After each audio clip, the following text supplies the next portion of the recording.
વડોદરા શહેરમાં સ્થાનિક સ્વરાજ્યની ચૂંટણીને લઈને રાજકીય ગરમાવો ચરમસીમાએ પહોંચ્યો છે। આ દરમિયાન રાજ્યના નાયબ મુખ્યમંત્રી હર્ષ સંઘવીએ શહેરના વિવિધ વોર્ડોની મુલાકાત લઈને ભાજપના ઉમેદવારોમાં જીતનો જુસ્સો ભરી દીધો છે। તેમણે ખાસ કરીને વોર્ડ નંબર 1, 3 અને 6માં જઈ કાર્યકર્તાઓ સાથે સીધી મુલાકાત કરી। વોર્ડ નંબર 6ના મધ્યસ્થ કાર્યાલય ખાતે યોજાયેલા કાર્યક્રમમાં મંત્રી મનીષા વકીલની ઉપસ્થિતિમાં ઉમેદવારો રણજીત રાજપૂત, પવન પરસોત્તમ હેમનાની, ધરતીબેન સોની અને અનિતાબેન વીરપુરા સાથે ચર્ચા કરી અને તેમને પ્રોત્સાહિત કર્યા। આ પ્રસંગે મોટી સંખ્યામાં ભાજપના હોદ્દેદારો, કાર્યકર્તાઓ હાજર રહ્યા।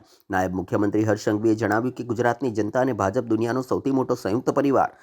તેમણે વિશ્વાસ વ્યક્ત કર્યો છે ભૂપેન્દ્ર પટેલના નેતૃત્વમાં અને પ્રદેશ અધ્યક્ષ જગદીશ વિશ્વકર્મા સાથે મળીને ભાજપ 2026ની સ્થાનિક સ્વરાજ્યની ચૂંટણીમાં નવો ઇતિહાસ રચશે। તેમણે વધુમાં ઉમેર્યું કે ઉમેદવારી ફોર્મ ભરવા ગયેલા ભાજપના ઉમેદવારોને જનતાએ જે ઉત્સાહભેર સમર્થન આપ્યું છે તે દર્શાવે છે કે રાજ્યમાં ભાજપ પ્રત્યે મજબૂત વિશ્વાસ છે। સંઘવીએ વિરોધીઓ પર નિશાન સાધતા જણાવ્યું કે ગુજરાત અને ગુજરાતની જનતા સામે નકારાત્મકતા ફેલાવનારાઓને આ ચૂંટણીમાં લોકો યોગ્ય જવાબ આપશે। ગુજરાતની જનતા અને ભારતીય જનતા પાર્ટી એ દુનિયાનો સૌથી મોટો સંયુક્ત પરિવાર છે। ભારતીય જનતા પાર્ટીના ગુજરાત પ્રદેશના અધ્યક્ષ શ્રી જગદીશભાઈ વિશ્વકર્મા,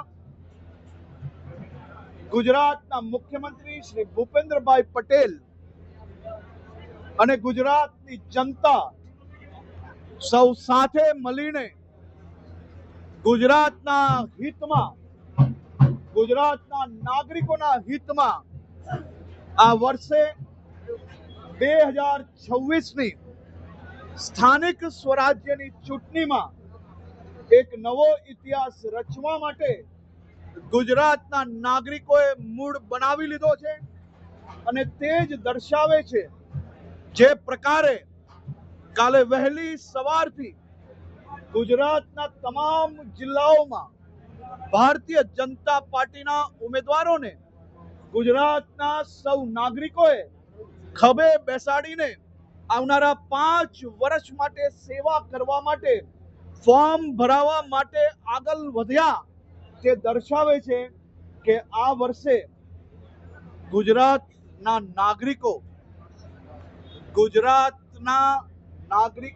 અને ગુજરાત ભારતીય જનતા પાર્ટીના કાર્યકર્તાઓ સાથે મળીને એક ઇતિહાસ બનાવશે અને જેમને જેમને ગુજરાત માટે નફરત છે, જેમને ગુજરાતના નાગરિકો મૂર્ખ દેખાય છે, એવા સૌ લોકોને એક પછી એક જિલ્લામાં ગુજરાતના નાગરિકો એનો સફાયો કરશે।